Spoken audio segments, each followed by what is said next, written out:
starting the video. Video's on. Welcome to Bruce's podcast. I fired Erin. Yeah, okay. I set her chair to act like she's there, but she's not. This podcast wouldn't even go on the air. It would just be a podcast on a phone. She's back. I need to make my grand entrance. Shit. Fired her and she came back like a damn boomerang. I got fired. You got fired. I did not get fired. You've been like 2-3 weeks since you've done one. No way. Oh, absolutely not. Yep. I think we got too much crap on this desk. You know, this cup is a problem. It is a problem. I already know. Why? It's for lefties. You have a left-handed cup. That's why. I already know that I'm Superman. But are you going to dribble now? No, I'm ambidextrous. Okay, so that's not quite the word. It's not Ambidextrous. Oh, not ambidextrous. I'm ambia. You sound really southern when you say it like that. It's just a twang. I'm ambidextrous. Was that mug was that mug on sale? It's the I know because it's backwards. It's wrong. So like, was it on sale? Probably.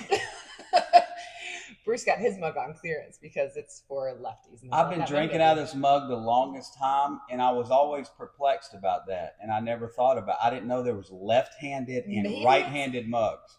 Well, maybe that mug is supposed to be. It's supposed to be like that because it's trying to like pump you up in the morning. Yeah. Like, hey, remember, you don't suck. Let me tell you about our coffee. Here we go. So. Bruce got a grinder, and he's very excited. I don't drink coffee all the time. You already know that because everybody watches the podcast. So everybody. There was one that like 563 people already watched. Huh. Yeah. So it's still like a Keurig. But it grinds the beans for you and puts it in a little. You have the metal. The mesh container. The mesh container. It's reusable. Yeah, we have some. But you put the fresh coffee grinds in there and grind it right there. You push the button, and it grinds it, and then you take it. You got to tap it, make sure that everything gets in there. Then you close it and you put it in. You mash your button. It's so much better. It's fresh. You know we've been doing this for years, right? No. Yeah, like we have a coffee grinder we've used for years. You buy the beans, and then we have the little mesh Keurig cups, or we just make giant pots of coffee because we drink vats of it. Well, that means you're an asshole. I'm an asshole. Why? Because you've been doing it for years and you didn't tell me about it. Okay, so time out. If I told you the process, you'd be like, I have to have a grinder and I have to have a separate thing. I don't have to. I just mash a button. Because you have, yes. So like we have a coffee grinder. Oh, I know what that is. And then we tried that. But our Keurig is different than yours because it's a coffee pod. It's a duo. And then there's also the thing for the pods. But the pods are really bad for the environment and all that hot water going through the plastic. Mm-hmm. Yeah, that's why the mesh things are way better. Yeah. Yes. Absolutely. Is this thing on? Yeah, 100%. Go check. 100. Go check. What do you want to bet? Hold up. What are we betting? Hold up. What are we betting? 100 burpees. 100 burpees. 100 burpees. It's off. It is not on. Knew it. You owe me 100 burpees. 100 burpees. 100 burpees. No, I ain't doing no 100 burpees. I will. I do this for fun. Good. I know what episode it is. 36. That's because I told you. You did not tell me. Yeah. He's in rare form this morning. We're going to talk about something important. We are going to talk about something important. You already know that I'm Superman. I'm going back to the right hand. You're back to Clark Kent. It kind of rhymed. Superman. Sounds like lyrics of a song. Does it though? You already know that I'm Superman. Now I'm going back to the right hand. But they would have no idea what you were talking about. Check out your coffee cup. Is that about baseball? That's Bruce, I'll give you cash money if you will write a rap and rap on camera. Mm-hmm. Okay? All right, next episode. It's going to be about his coffee mug and... Next episode. And maybe Helen. My rap name would be B-Lo. Huh? B-Lo Thomas. Mm-hmm. It's like your dog. Yeah. Your dog, like, I want to call B-Lo? No, I want to call your dog Arlo. My weenie dog? Yeah, I want to name it Arlo because B-Lo. It's like its body are low to the ground. Yeah, maybe that would be his rap name, B-Lo. B-Lo. If you call your dog B-Lo from now on, Madison's gonna get mad. It's a miniature weenie. The legs are like this big. They're this long. That dog is so short. She rocks, bro. That's a wild thing. Yeah. Like real wild. Until she calms down. Fair point. Okay, we've already lost 75 listeners and only 19 listens, so we're in the negative. No, we're not. All right, so we have a point, I promise. And maybe it's all about your coffee mug and having to hold it with your left hand because that's uncomfortable. Maybe. You know? But start from the top. Start from the top. We got a couple announcements. Number one, tomorrow we are hosting Murph here at Fortress. So we're pretty excited about it. Yeah, but they're going to see this after Murph. Not if it puts up today. Oh, well. We'll see what happens. Yeah. We got to clean the gym. We got to decorate. There's a lot of things happening here. Yeah, I would probably put the gym. Yeah, you probably need to do that. We're going to do that. Yeah. Because then that wouldn't make any sense. All right, so I'm going to put you on the spot. Okay. All right, so last year we had a great crowd. It was over 50 coming to do the workout and stuff. And Murph is a workout that is done in honor of all people who have lost their lives, obviously Memorial Day, specifically Michael Murphy, who was a SEAL. And I was not a SEAL, but you were. And so this workout, a lot of times people come into it and they're looking, and we want people to work hard, obviously, community, work hard, do a hard version of this. But coming in sometimes people are looking at this like, what can I do? I'm going to show off. I want to, and like we said, we want people to work hard, but that's not really the intention of this workout. And so coming from someone that is from that world, I mean, obviously you went through BUD/S, you were a SEAL, like this is different for you than it is for other people. And it means something different that none of us, we can try to understand a little bit, but truly we don't. So the only way we can get a little bit of a good picture into that is if you kind of talk about what this means for you. Well, let's make sure that we understand too that I've talked about this. You have, but there's lots of people that haven't been here. I mean, like when I went through BUD/S and graduated and all that kind of stuff, I got myself in trouble, and I didn't get to operate or continue into that group because of my alcohol-related incidents. So I mean, it's a pretty heavy thing for me because it was ripped away from me from bad decisions. So those are some things that get me emotional when I think about it or talk about it. Because when you put everything into something, and this is going to lead into probably something we're talking about today, right? Yep. When you put everything into something and then you lose it because you make bad decisions, you know, it's a tough deal. It hits different. It hits different. There's not a day that I don't think about it. I have people at work that are ex-military. I got some people that go through some pretty tough things and they only can relate to me. And we talk about it, and I tell them all the time that, hey, man, I go through depression. I go through things about, that's what I wanted to do, was to continue my life as a SEAL, but I wasn't able to because of bad decisions. But you can use that as a place to go into a hole, which I did for a long time with alcohol, you know, until I got rid of it. Or you can use it as, I don't like the word, but I think it's fitting for this, as motivation, as drive, you know, to leverage, to use it to be better. Because it's that, all that stuff that I went through and graduated and did, it still molded me into the person I am. So if, you know, if you look back at that stuff, I mean, I guess that's the point.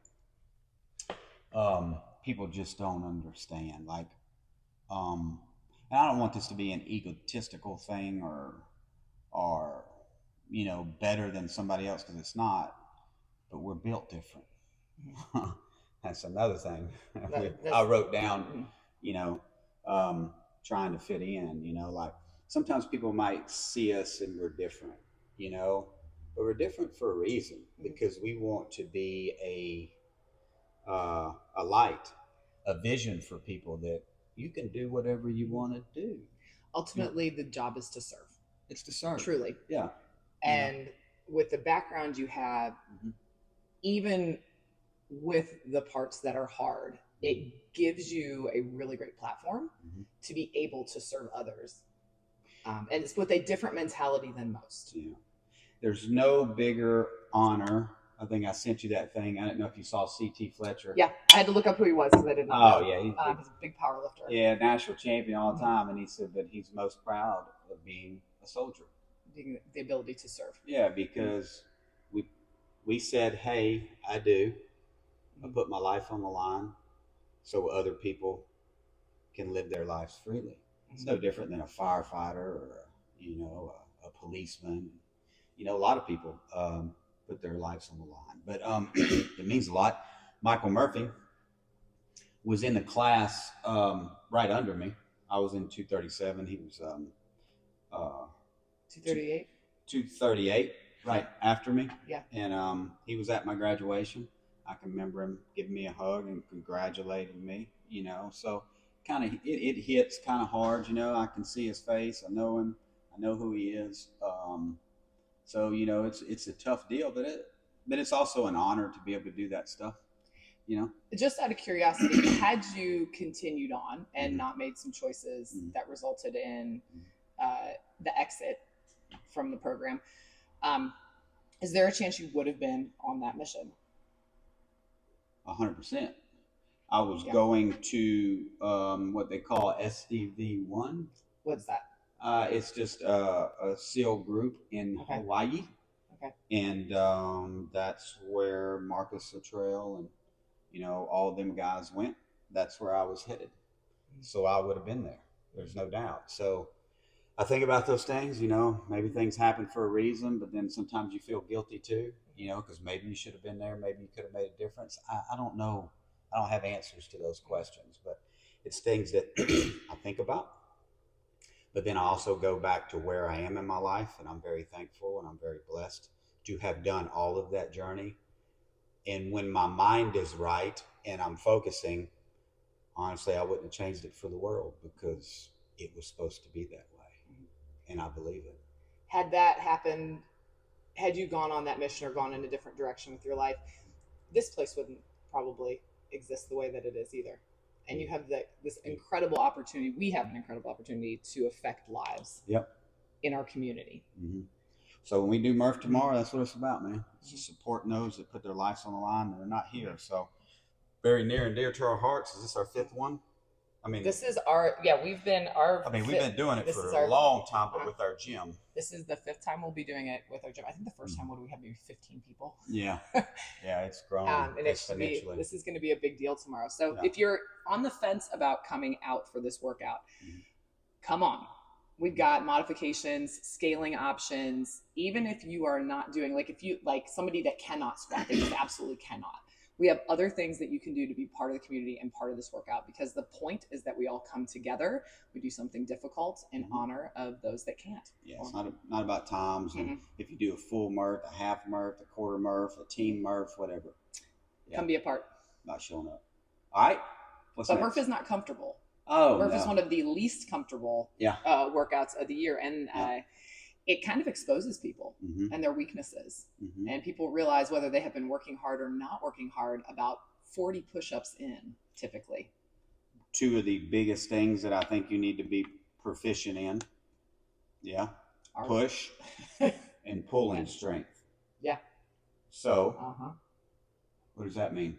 What that means is when tomorrow there are probably going to be several people all across the world that figure out, oops, I haven't been working on this, or I've been doing the easiest version of whatever I'm doing. Maybe that's, I want to race somebody in class. So instead of getting strong with my push-ups, I'm going to do, the surfer rock hand release or some on my knees where I can do 30 or 40 in a row, instead of doing things like cutting those numbers back, listening to your coaches, getting stronger within the movements. And that's doing it without the vest, probably body weight. Body weight. Yes. So we have something coming out very soon here. It's actually perfect timing because after Murph, people are realizing that, oops, I really need to focus on the basics. Yeah. But we have a push-pull program, accessory-wise, that's coming out on Fitter here soon. Because you think about we have members and they come in and do the class. They have busy lives. We also have times where we have open gym. We have open gym time where you can be doing things, or even after the workout, using. These kind of programs are great because they're meant to be in addition to. It's not meant to take the place of your workout. And so because we're the ones that program for our gym, we know what our people are looking for and we tailor it. Yeah. Accessory work. Yeah. Even if you're not at the gym, some people have home gyms and, all the above. So I kept thinking, what would be valid, to help people inside the gym. And most people's goal, honestly, is I just want to get my chin above that bar. Yeah. I don't want to look ridiculous when I'm doing my push-ups. It's really simple goals. Most people don't really care about walking on their hands. They don't care about, can I do a bar muscle up? They just want to be able to do a pull-up and a push-up the right way, deep down. Yeah, because I think about it a lot. I mean, I have an unfair advantage. I asked him one day, I'm like, how often were you doing push-ups and pull-ups when you were in the military? Like, was it like every 2 days, every 3 days? There's all that science with lifting. Mm-hmm. And I think what you said was it was every day and every day, multiple times a day. All days. All day, every day. And that's why you're really good at it. But it just goes to show if someone does that, they'll get good. Yeah, I mean, you take 3, 4, 5, 6 months and constantly do a push-pull program, you're going to be doing strict pull-ups, but you got to stay consistent with it. Yeah. You know what I mean? Yeah, absolutely. One of our members just told me, she said, I've been coming to class. We have a new class at 11:30, and she's been coming all the time to this class. She said, I'm finally consistent. I love this time frame. I'm actually eating breakfast now. Like, I'm doing the things I'm supposed to. She said, I don't step on the scale normally, but I did. And since the last time I stepped on it, I have lost 10 pounds. Yeah. Not by doing anything drastic, just by showing up, being consistent, and doing what you're supposed to about 80% of the time. Yeah. It always works. Yeah, because you really want to drive this point home, though. CrossFit works. We know it. We believe in it. But here is something that I will say that what kind of happens a little bit if there's pull-ups in the workout, say someone's not proficient, with a strict, a chest to bar, a butterfly pull-up, a kipping pull-up, things like that or whatever. But so you come in and maybe you haven't been doing it for a while, and then you're doing a chipper or you're doing a triplet, right? Or you're doing whatever workout it is. If someone has to go do, say, ring rows because they can't do that, you're going to get better by doing a proper ring row, but it's going to take so much longer if you don't have a specific type of accessory program. Absolutely. To do it. Now, you can get there just by staying consistent with CrossFit, but I know people's patience sometimes if you just wear thin. If you have the ability, I mean, really, like, you're going to be able to do a proper push-up before you're going to be able to do a pull-up. Sure. For like 99% of people. And the two sort of go hand in hand a little bit. I think you get better at pull-ups when you do your push-ups and vice versa. But you have to be consistent. If you're not being consistent, it is going to take an exorbitant amount of time. And that's where people are like, I've been doing CrossFit for so long. Why can't I do pull-ups? Well, every time we do something that's pushing or pulling, you skip it, you cherry pick, you don't show up that day, or you do the easiest version of the movement. That doesn't get you there. Addition to, we have strength classes. If you're hitting those, you're going to get stronger. Absolutely. But I like my members to have a target because it can be very vast. Yes. There can be so many things you want to do. Well, pick one. Yeah, let's get that push and pull. And then the other stuff falls into place. And get it as an accessory program so we can accelerate you and you can get stronger quicker. Not necessarily, I mean, listen, it takes a minute, but we want to be able to elevate that because I know people's lives are busy, come and do the workout and then they're gone, right? If you really want it, you got to get after it and you got to focus on a target goal.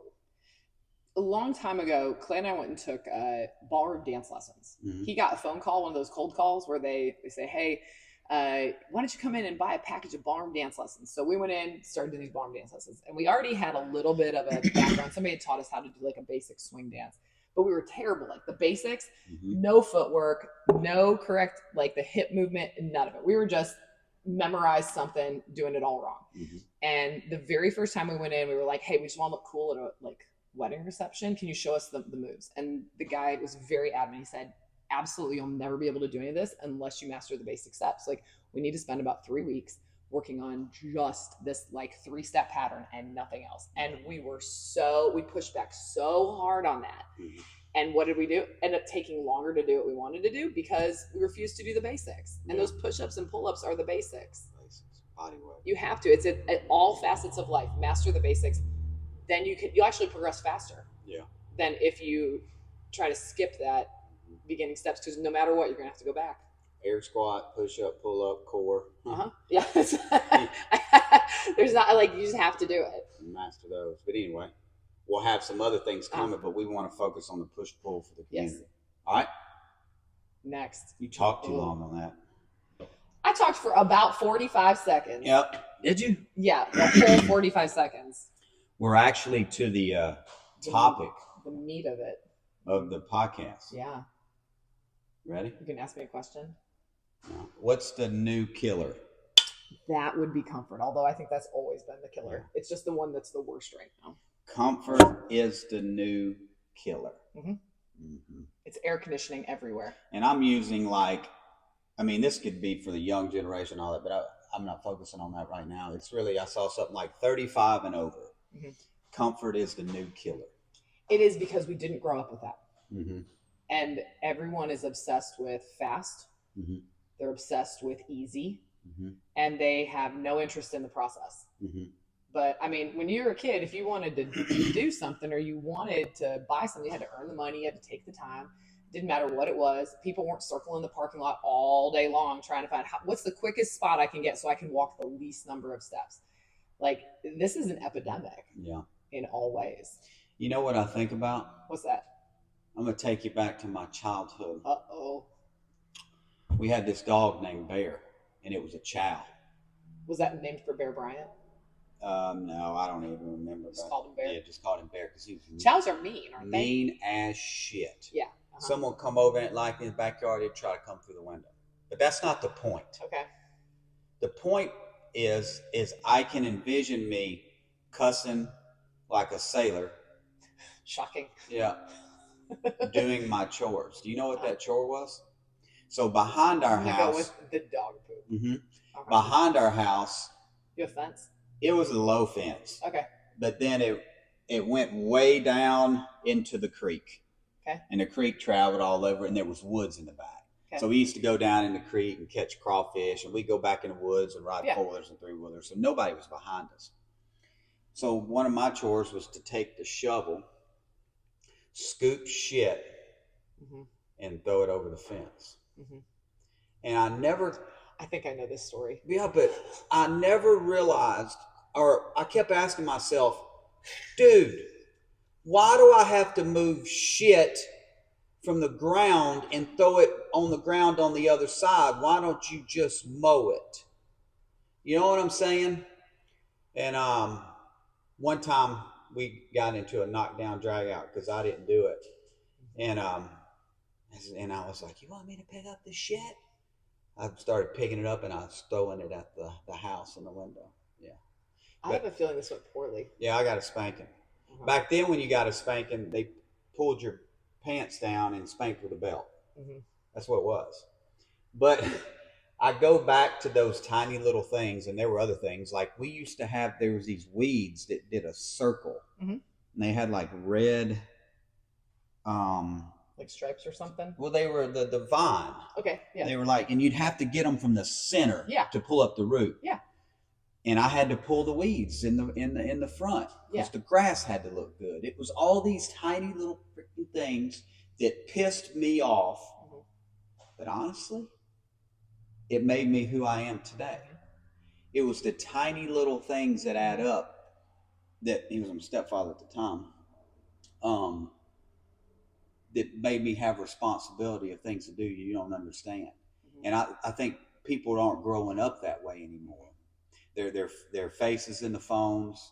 Mm-hmm. They don't have chores. They don't have duties. Mm-hmm. You know, they see stuff that's not true. Mm-hmm. You know, it just, we're so comfortable with doing absolute nothing. We're so comfortable with getting, I almost said the F word.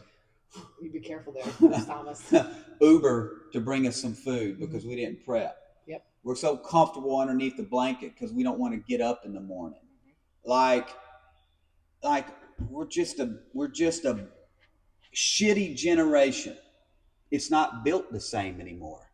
Mm-hmm. That's why we're trying to build what we build inside here. And But that's Comfort, why, you got to be uncomfortable. Yes, and that's why CrossFit works. I've told people forever that one of the things that I love about those long, awful workouts that you just don't want to even finish is it helps with things like, I hate the dishes. Doing the dishes is my least favorite task in the whole world. Mm-hmm. And when we have people over for Thanksgiving, there's usually about 30 of them, and pull out the china. It doesn't go in the dishwasher. It's a pain in the butt. But I can make it through that task. Mm-hmm. And it used to just absolutely bury me mentally when I had to do things that I didn't want to do. Mm-hmm. And coming in here and purposely putting yourself in a situation that is uncomfortable, that's something that's difficult, that's something that you might not be good at, which is hard mentally, helps with all those everyday tasks that you don't want to do. Then those are so it kind of leads to the next thing, and I said it before when we were talking about the military, built different. We are built different because we don't try to fit in. I mean, I wasn't military, but I know I played a few sports, which is not the same.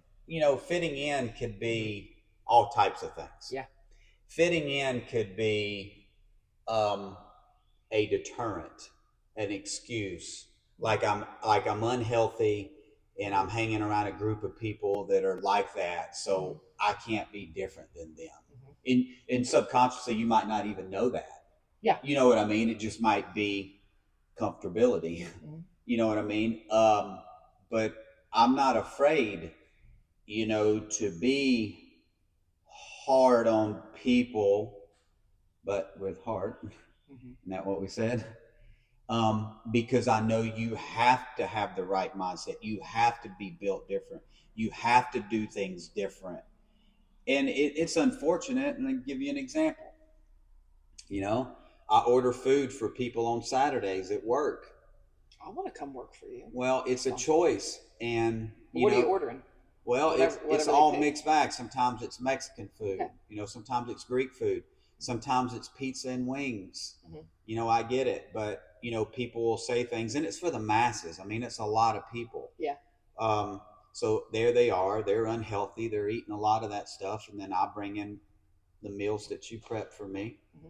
And I put them in the microwave and eat them. And people say all the time, like, oh, there's Bruce. I want to be like Bruce. I'm like, but do you really? You got to be willing to put in the work. Yeah. Do you really? Mm-hmm. And I'm not trying to be an asshole, and I'm not trying to be ego driven. I'm trying to say it can be done. Exactly.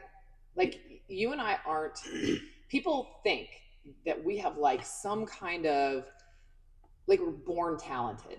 And it's the absolute opposite. Neither of us were born with a silver spoon in our mouth, or B, a massive amount of talent. I was a chunky kid, and I was completely unathletic. Yeah. It was through sheer force of will and repetition. Yeah. I mean, like, your situation growing up was not one of full support either. Shit, no. My real father was killed when I was 8. I had a stepfather that beat the shit out of me. Never good enough for anything.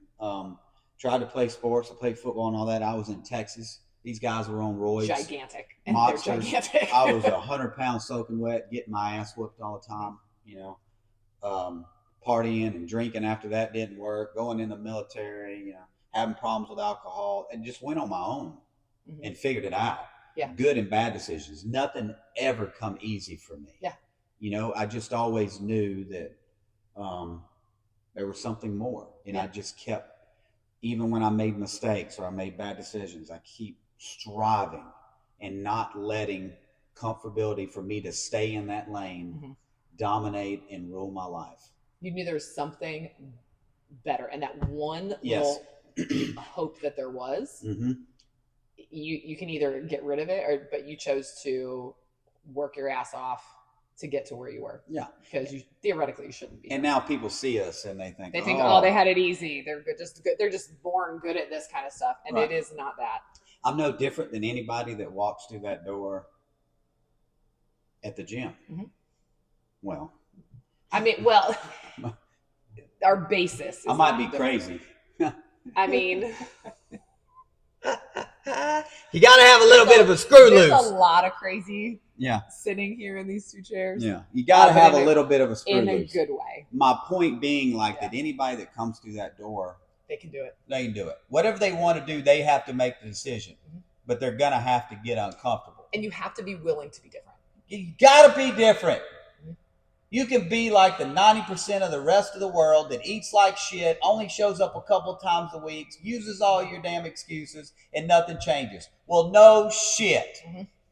Yeah. It doesn't matter. Like, what do they say? Like, perfect plans, something about perfect plans are like, they're worthless. Action. I say it at work all the time. We have new processes and we do stuff. The reason the process never gets done is because when they put it out, they go and they start reading it and go, oh, well, this isn't going to work. This isn't going to work. And they don't do it because they're trying to have an A execution. You have a C plan, and you throw it against the wall and you start doing it. Because as you're doing it, you see what works and what doesn't. But it's already in motion. You change on the fly. Exactly. And then becomes routine and you're doing it all the time. One of the books I'm listening to, it's called The Obstacle is the Way. It was talking about a couple different people, one of which is Nick Saban and his focus on the process and doing every piece of the process correctly with patience, but with expectation of excellence, even the little tiny things. And that's why his players and his teams were always so different. But also there was a president, I think it was Johnson. One of them he was like a janitor at the college that he went to. He wanted to go, didn't have any money, worked as a janitor, but he said he did his job shamelessly and with a smile every single day. The little things, taking out the trash, doing it right. Making sure that when he wiped things down, when he studied, every time he encountered someone, and he ended up being president of the United States. Yeah. And he started as the janitor at the college he wanted to go to because he did every little thing on the way up. He did the hard things, the uncomfortable things, the stuff that nobody else was willing to do. Yeah. Yeah, I know. I listen to Nick Saban all the time. Huge fan. Roll Tide. Big Bama fan. We know. Kalen DeBoer, I pay attention to him now. It's his team. You know that, going off a tangent, but there is Is it though? I mean, I think it's actually this. I think it's the same. Alabama was chaos last year. Him coming in replacing Nick Saban. There's always chaos. Well, no, it had to be people leaving and all that kind of stuff. But once he got his arms wrapped around and got people in there, do you know Alabama was the only SEC team to not have any person transfer in the portal? Okay, this spring? That is the most telling thing. Exactly. I have heard because that transfer portal. That's.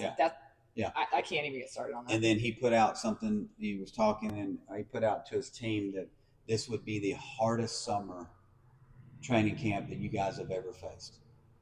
I love that. I do too. I absolutely love that. These are the tiny little things that I'm saying. When you buy in, which the team has, when you have a gym and the people buy in, they start eating right. They start sleeping right. They start showing up consistently. They start doing additional programs.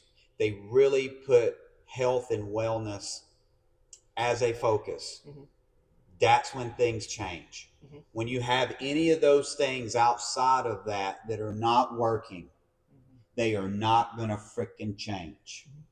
You know what one of the most telling things about Fortress, I think, is that when people leave, they come back. We have them. And some people, every gym has them. Move away. But if someone takes a hiatus for some reason, whether it's, they hurt themselves lifting a couch, or they were gardening, or they got sick for a little bit of an extended period of time, people come back because what they find out is, and we have very few that take off, but the ones that do. Because as soon as those figure it out, little tiny things in life hit you, that comfortable monster from Scary Things, and it's Stranger Things. Oh, I've never seen that show. Comes in and grabs you and pulls you back to that comfortability in life, and you use all that bullshit as excuses. Yeah, it just don't work, bro. It just don't work. No, we don't have it all together. We don't have all the answers, but what we do have, and we're learning every day, trying to grow, trying to program the best we can, trying to help people, trying to be innovative, listening to podcasts, reading, learning, observing, all the things. When you're green, you're growing. When you're ripe, you're rotten. When you think you got it all figured out, you don't. But my point is, what we do have figured out is this damn fitness thing. Yeah, very much so. Mindset, food, and working out, consistent. We got that down. And I posted the other day. I don't feel great every day. You know what I'm saying? Like some days I'm tired, don't feel like working out, but it's what it is. You know, if you work out hard and it's time for a day off, you take a day off, but then you recover properly. You sauna, you stretch, you get your mind right, you have your food prep, your clothes are laid out. You're always ready and you're always doing something for your health and wellness. People are so damn inconsistent. That's why it doesn't work. It's so spotty. It is. You got to fix it. The gym is not going to fix your inconsistencies. I'm going to tell you one thing food-wise, because this is every summer. It's Memorial Day weekend. People are going to be heading out and going to parties. And in terms of the food and the consistency and the working out, all of it, it really is a balance of, no, you don't have to never have another piece of cake again. But the things that you're doing that are special should stay special. When we were kids, one of the reasons that I don't think people they weren't as unhealthy as they are, they weren't as big as they are, is because things like cake, candy bars, French fries, those are all things that were special treats. They were not an everyday occurrence. Kids weren't eating frozen pizzas every single night. That was something like, oh, we're getting pizza. It's a once a month thing. We're going out for ice cream. I mean, we kept some popsicles, those crappy plastic ones in the freezer as a kid. But other than that, freeze Kool-Aid. We did. We froze Kool-Aid with toothpicks in the ice cube trays. Yes, that's how I made popsicles. Yeah. But yeah, like it wasn't all the time. It was a special treat. So if you are struggling with food, get the crap out of your house. And I mean, like, throw it in the trash can. Because at this point, metabolic disorders are an epidemic, and we know that. That's a whole other podcast. Text Erin. Text me. But she's coming to your house. Like, save the ice cream for Memorial Day picnic. Save the cake for a birthday. Don't be bringing that crap in the house. You don't need 4 containers of Costco cookies sitting on your counter at all times. It's not necessary. It's a special occasion thing. Yeah. That's my tip for you. Yeah. And so we can lead that to the end. 80-20. Exactly. It's always 80-20. As long as you're being consistent and doing stuff like that, we're not saying you have to eat like a saint. You know what I mean? But 80-20, 90-10, 70-30, whatever works for you. For example, so we like these ones. They're pretty good. The barbell. Bear bells. Are they bear? Bear bells. Oh, I thought they said barbell. I got barbell in mine. Bear bells. You can call them a barbell. I'm gonna call them BB barbell. These things are amazing. Now, are they perfect? No. Are they perfect? No. But, is it better than a damn candy bar? Absolutely. 0 added sugars. It says total sugar is 1 gram, and then sugar alcohol is 5 grams. So there's naturally occurring things. Remember, sugar is just a carbohydrate, which is C6H12O6. So that's a little bit. It means that they're not putting a bunch of cane sugar. They're not putting high fructose corn syrup. They're not putting those things. Yep. Those are a no-no. Yep. 20 grams of protein. Now, are we saying eat this all the time? Absolutely not. But if you want a treat, here you go. Way better. These are the tiny little things. There's always little tricks when you're having that craving or something of something you can do that is way better than what you're really doing. Your Costco cookies, your cake, your ice cream, things of that nature, right? Yeah, there's ways. You just gotta want to do it. And I'm done. Before I just go off on the deep end. He's gonna go off on the deep end really, really soon. Let's go! Oh, sorry. No, we're gonna close with this. Stop chasing the validation of others. That's the thing we got to close with. Dang, I almost forgot that, and I said it. Because when you're chasing the validation of others, you stop focusing on the process of improving yourself. And the reason we improve ourselves is so we can serve others. Stop chasing that. I don't want this to be mean, so you're going to get me rolling again. He's gonna get mean. So sorry, guys. I don't give a shit what other people think. I just don't. And that you can take that in the wrong way or the right way. Let's flip the script a little bit. Like, I have a big heart and I care. If you come to me and you need something, I'm there. We're going to talk. But what I mean is the perception. You know what I mean? Because I'm not looking for validation from other people. I'm not looking for an attaboy. I'm not looking for people to talk about me, because it's not about me. It's about me being Thank you. We waiting for it. We're inverted. I love that movie. I love that movie. We were keeping up national communications. What do you mean? Giving them the bird. Mm-hmm. Okay. Top Gun, if you don't know, you better go watch it. Well, who are you, though?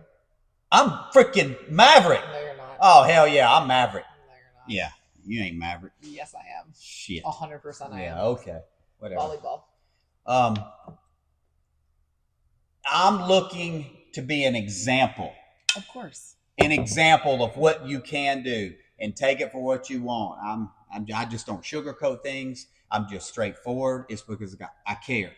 You know, I could like, you know, lie to you and tell you things you want to hear, but what is that going to do? Not going to do anything. I'm going to hit it straight on. And if you want my help, you got it. Mm-hmm. Everybody's got my help. But I'm not walking around on my 2 feet worried about what people are thinking about me. Because if they know me truly, they know that I care. Mm-hmm. And we're here to help. But what's the old saying? You can lead a horse to water. You definitely can't make them drink. Can't make them drink, baby. You got to want to drink. I'm going to lead the charge. We Thank you. are going to lead the charge. He's working on it. Yeah. But you better put your seatbelt on. Because I'm full throttle ahead. I'm trying to reach maximum human potential. Mm-hmm. And it's going to be a little bit of a crazy ride. Mm-hmm. What else? I'm about to have that Bear Bells bar. I'm glad that you said that right instead of ambidextrous. Mm-hmm. I'm that too. Are you? Left hand. Actually, I when I played softball, I could hit from both sides. Right. I was the leadoff. You got one word. One word to finish with. You're just going to say one word. One word.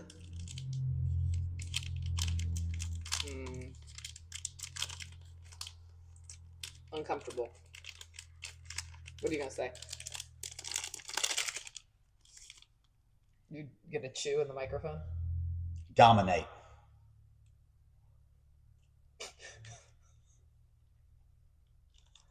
They're good. They're real good. Are we done now? Let's go! I already said it. No, you didn't. Yeah, I did. Not well, though. I said it before you. Not well.